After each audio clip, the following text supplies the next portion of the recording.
Ever wondered why some people just continually struggle to make money? Have you ever felt that no matter what you do, it just feels like you can't get ahead? You want to have more money, you want to create more wealth, but it seems like instead of there being a benefit, there's always a bill. Instead of there being something that actually advances your life, it seems like something's always taking you backward.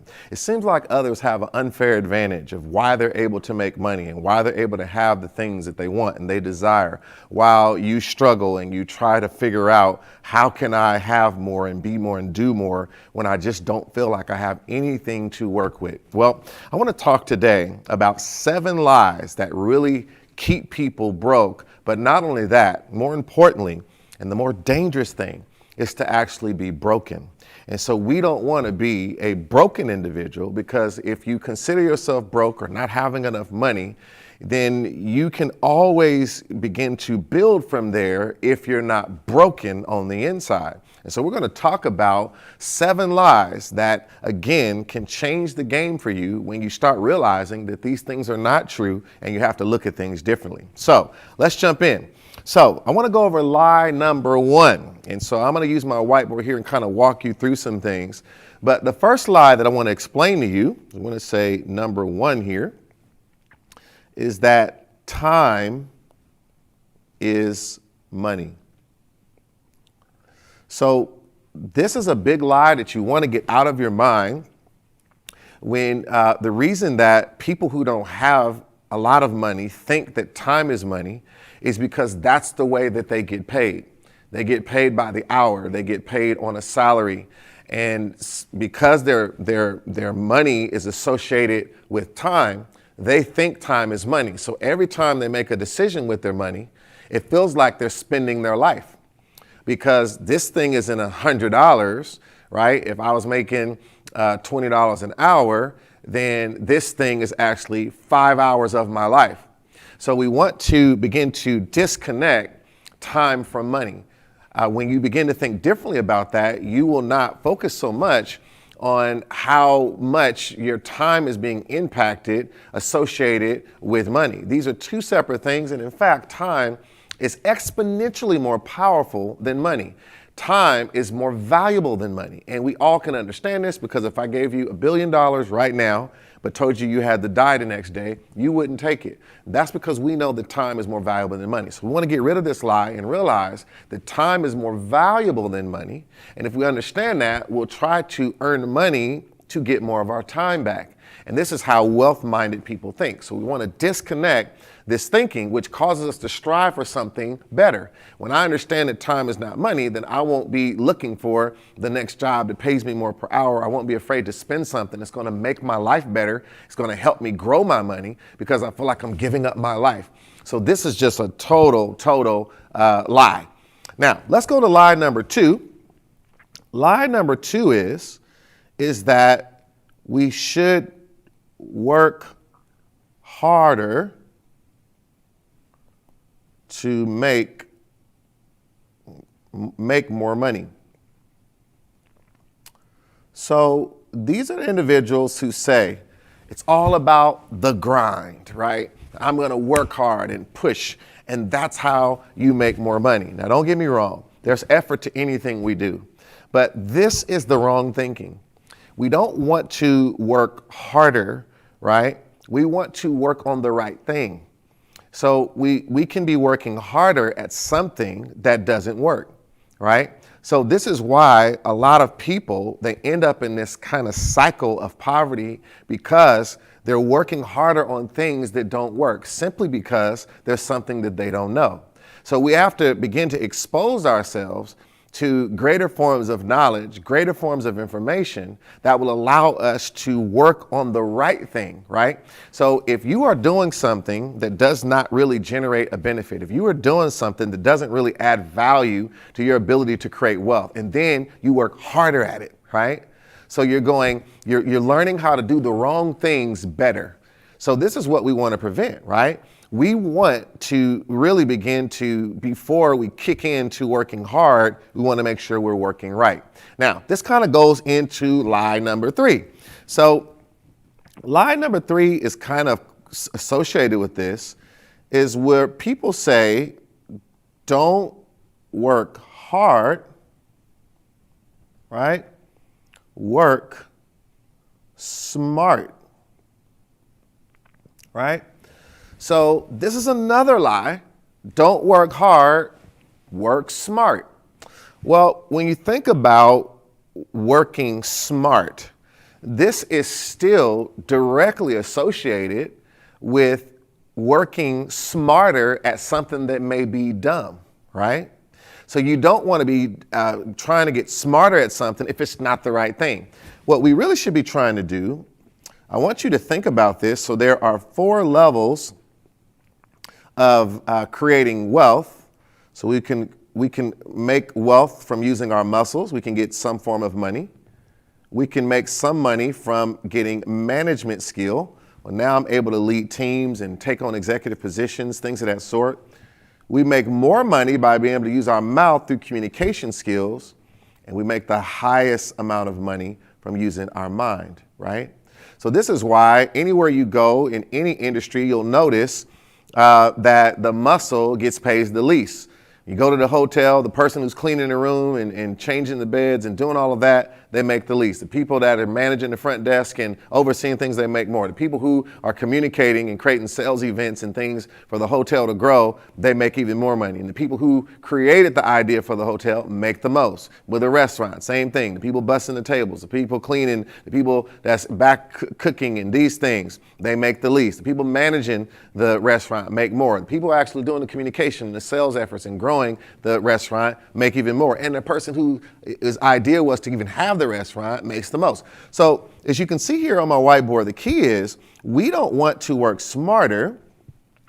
We actually want to learn how to work higher, right? So learning how to actually use more of our mind to create more opportunities to generate wealth. So people want to make money without thinking. And that's why people will run towards the muscle, is because I don't have to think. And someone will pay me to just do something that they want me to do. But these other levels of value require more effort upon my part to grow as an individual. And this is why so many people get stuck, because they believe the lie that if I just work smarter, but keep in mind, I can work smarter at using my muscles, right? But I'm just not even getting to a higher level. I'm working smarter where I am. And this is, again, a critical lie. All right, let's go to another lie here. We're on lie number 4. So another key lie is that wealthy people, and this is an important one, wealthy people are wealthy because they have money. Now, I know you're saying, what in the world? Of course, wealthy people are wealthy because they have money. That's what wealth is, right? Having money. Well, this is not true. The reality is, now there's some people I would say that about. Maybe they just were born into a family and wealth was handed to them, right? That might be true. But this is the wrong thinking. And this lie will cause a person who is poor to stay stuck, because you feel like, the reason I'm poor is because I don't have any money, right? But here's the key. Wealthy people aren't wealthy because they have money. Wealthy people have money because they're wealthy. Now, what do I mean by that? I mean that being wealthy is a mindset. And this is why, have you ever seen someone who was given a lot of money that came from a background maybe in which they didn't know how to handle money, they didn't have a wealth mindset, maybe an athlete or a singer? How many times do you see these stories of people who made so much money and then they lost it all? Well, why did they lose it all? Was it the fact that, there was something wrong with the money? Was it something wrong with the people around them? Was it something wrong? And they'll say, well, this happened and that happened. This person did me wrong. The agent from my, who was doing my contract did me wrong. And this one. But if they were wealth-minded, they would not have done certain things a certain way, and they would have protected their assets because they already think that way. They would have asked the right questions in the room. It's because the person that they were wasn't fit to be in that room trying to have a conversation about money. They didn't have anyone around them to help them think differently. So they made decisions that had catastrophic consequences later on. So again, someone who's completely, broke and loses it all, but they have a wealth mind, but had something happen. Maybe they got a dreadful disease or something came up in their family or they went through a divorce. They find a way and they make money again. How is that? Because the greatest asset of anyone is to have a wealthy mindset, not wealth in the bank. Because that mindset can always create again. It can do it again. So this is very, very important. Let's go to lie number 5. Lie number 5 is that wealth is created by saving. Wealth is created by saving. Now, this is another lie. Now, here's the reality. The problem with the saving mindset, right, is that if I say, I'm going to just continually save up, right, and I start to build up. Now, I'm not saying saving is bad. Saving is good, being responsible with your money. But I'm building this tower of savings, right? Now, thinking about that I'm going to create wealth. Well, the problem is it is impossible to just continually save money because eventually something's going to happen and you're going to have to spend some money, right? And as soon as you spend, the philosophy of saving is broken. So saving is to, if you only think about saving, you will never create true wealth because you cannot save your way into a wealth generating situation where wealth is really growing. Now, you will create forms of wealth. Don't get me wrong. You should save money, right? You should be responsible. You shouldn't spend money on things that you don't need to spend it on, right? And we're going to talk about different ways, but I want you to understand the lie that I'm going to just sit and save my money that I'm getting and I'm going to create wealth. There's more you have to do. There's something different you have to think about. This is not the right mindset that you're going to just do that. It's not enough to really create wealth. And then eventually something happens. You're going to have to spend money. And when you do, that's when the whole thing breaks down, right? It's a great plan until you have to spend. And who doesn't have to spend? So this is why this is not the end all be all. Although it is a benefit, it is not the thing that will help you be wealthy. So let's go to number 6. Now, keep in mind, this is another one kind of related, is that you should focus on getting rid of debt. I know you're saying, what in the world? Of course you should focus on getting rid of debt. All right. Similar to what I was just saying about the whole concept of wealth being created by saving, that is not how wealth is created. We learn that wealth is created through investing. So the mindset of thinking wealth is created through safety when really wealth is created through risk, right? So there's going to be some level of risk for you to create wealth. So the people who want to take no risk is why they always stay in the same situation. Now, we don't want to be unwise. We want to do things that are risky just to do it. But we're talking about calculated risk, educated risk, because you've taken time to learn more about something. But anytime you give money into anything, it is a risk, right? Because you don't know, you can't guarantee the future. But if you don't take any risk, you will always be poor and not have enough to do what you need to do. You know, it's a risk to do anything, right? So we want to get out of this mindset that we should focus on getting rid of debt. Now, I want you to think about this. When you think about debt, and let's say I have this mountain of debt. Okay, got this mountain of debt. The mindset of getting rid of debt. So here I am at 0. Let's say this debt got up to $20,000. So when I'm thinking about creating wealth, and if my mindset is to eliminate debt, what I begin to do is try to drive this debt down, right?